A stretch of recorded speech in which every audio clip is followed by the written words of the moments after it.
All right, here we are once again at the Progressive Auto Sales Arena, Woo-hoo! and there's me and this guy. And this guy should be pretty happy after that game against Saginaw. Well, because we won. Because we won, 10-6. I like winning. I was like, where is this game going? It was a complete tennis match in the beginning. We saw that for sure. Yeah, 2 empty netters. And oh my goodness. Yeah, wow. So way to go, Sarnia Sting. It shows that they do have it in there. And kudos, not to take anything away from anybody else when I say these things, but kudos to some of the young guys on this team that have really gone from here to here on this team. Yeah, absolutely. It's nice, and I kind of lead into that as well because I don't know if you've heard this yet. Oh, one of my messing things up here. Owen McDonald has been signed.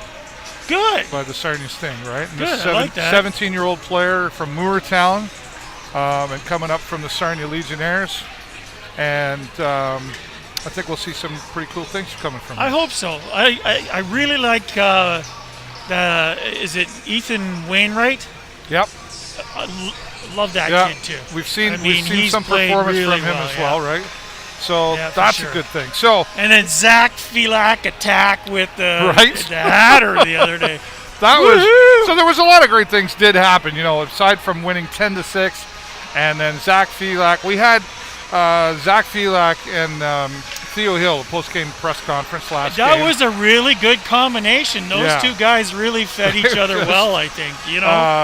Because, I don't know, how many assists did Theo Hill have or whatever? Yeah, 100%. Anyway, and it's nice to see that productive pairing. I think that's what I was getting at, Well, and it does. You talked about that a lot. Where's the pairing? What's happening out there? How do we get these guys in sync together? And as our friend Danny Cochamilio would say, they got a gel out there. They got a gel. And I mentioned him because I never even thought to reach out to him, but he's, of course, from Sault Ste. Marie. So, Danny, I'm going to talk about the Sting unless you decide somehow to get here for the next period or two. He's probably, whatever. I don't know, he's probably ticked at me because I didn't call him and say, you want to come out? I see. Well, he should be paying attention. Come on. Right. And my friend Catherine, who you just saw there a moment ago, she's got some family on the SOO Greyhounds team. Yeah. And my friend Max here, the student, he's got some family on the SOO team. So it's kind of meshing here tonight as well between. I have friends with family. There are big SOO Greyhound fans around. Sure there are. There's no doubt about it. And honestly, why not? But here we go. 10-6 the last game. Okay, great. You can't dwell on the losing games, and you can't dwell on the winning games either. We got in the W column, and now we're here tonight.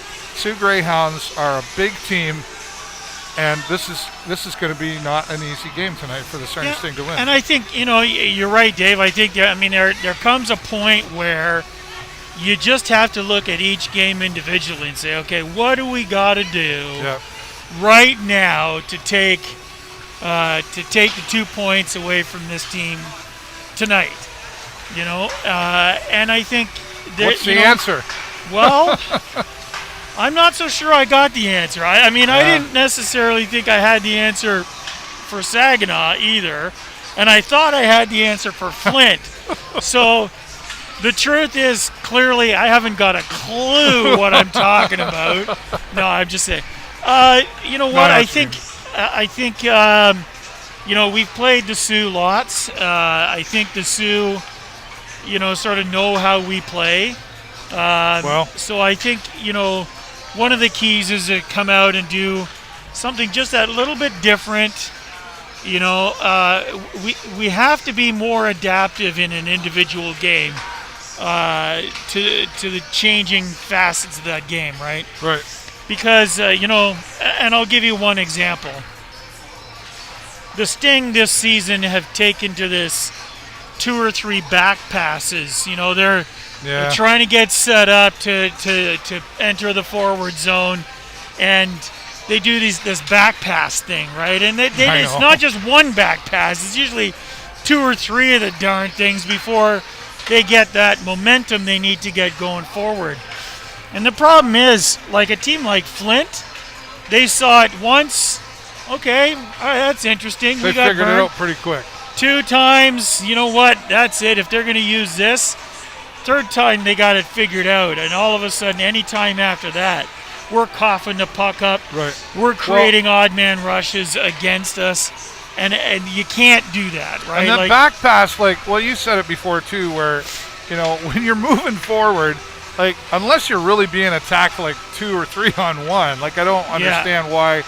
You want to keep moving that puck closer and closer to that net, right? I mean, it's like using the trick play in football or basketball, or basketball. Fake You know what I mean? Just those little things. You catch them on it once, put it away. Yeah. Put it away. Find something different, something new. Change it up a little bit. Coach Letang has been good at. I'm always saying how I appreciate his brutal honesty. Yeah. That's just what this team needs. But he's often also said, we're not that team. We're not the fancy team. No. We can't afford to be fancy. It's not who we are. It's not how we win games. Yeah. So I think that's kind of going to what you're saying there. It's we're doing this 100%. back passing. We're back passing when we don't need to back pass, and we keep the puck moving forward. Absolutely and right. get it closer to that net.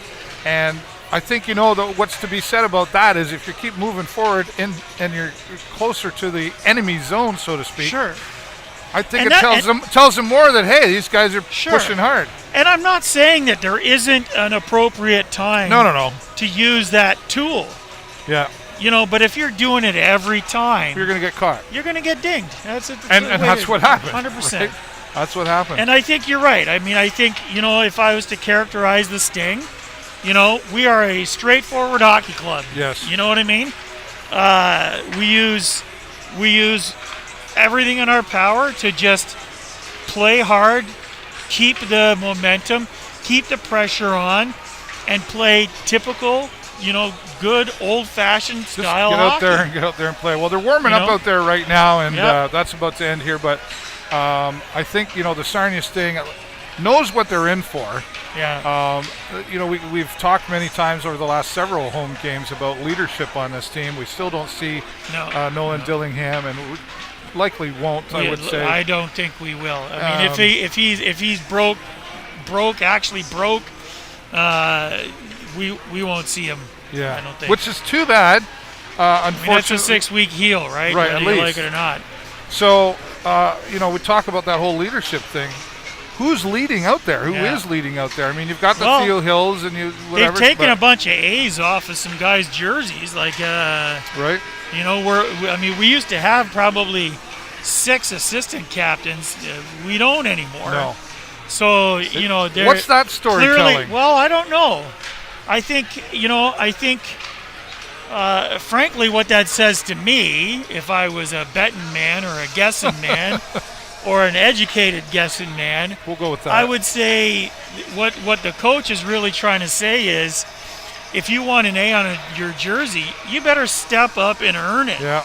Because an A is earned. So we'll just take it off of everybody, give it to somebody so that we've got somebody who needs to. Is he shaking the tree there. a little? You know what I mean? Maybe shaking the tree and going here. Well, possibly. He did say that. Well, because that was part of not last game, but the previous game to that. About hey guys, about stepping into that leadership role, but like the power play goals, right? Yep. We saw him put a lot of young guys out there, and he was asked the question, why were you playing the younger guys? And the simple answer was because they earned it. That you don't get to play the power play and take goals if you're not out there playing hard enough to earn the right to be out there. And they've done some great things with it. So what? Maybe that's shaking up the tree a little. You put out the guys that want to play and that are performing, and you let them set the bar. Yeah. You know what I mean? Because clearly some of our guys that we were had high expectations for just weren't setting the bar the way they needed to. And it's really you know what? Here's the bar now. You need to. Well, you haven't earned the. I think the message there is you haven't earned the right just because you've been here longer. Yeah. Seniority doesn't play a role in any of this, right? No. This is not a union environment. Right, right. Yeah, especially for Sarnia, you'd think. Maybe, I don't know, right? All right, well, the SOO Greyhounds being here, it's look at all the people here. Well, full capacity. Love it. Definitely already busier than the last game we had here, which says that, there's a lot of fans from both sides of the fence here, SOO Greyhounds, and I know some of the fans travel down from the SOO to come to these games. And it's just going to make it better when I win the 50-50 tonight. So right. Absolutely. 10-4. All right. And then we're going out for a pint. Okay, I'm in. All and right. if we don't win, we'll go and I'll buy the pint. Perfect. So you're going to win either way, buddy, if you want, right? Okay, well, thanks, everybody, for watching. We do appreciate you joining us here, and we appreciate you sharing this around. And we'll hopefully have some positive remarks for you at the end of the first period with my friend Jay Peckham. Unless Danny Cochamilio shows up, you might get booted. He's not showing up. He's not showing He's up. afraid. And well, he should be. Well, he should be. All right, everybody, we'll have lots to report after the first period here. I'm done talking. I can't say anything else anymore. Absolutely. I'm David Burrows on behalf of my friend Jay Peckham. Go Sting, go!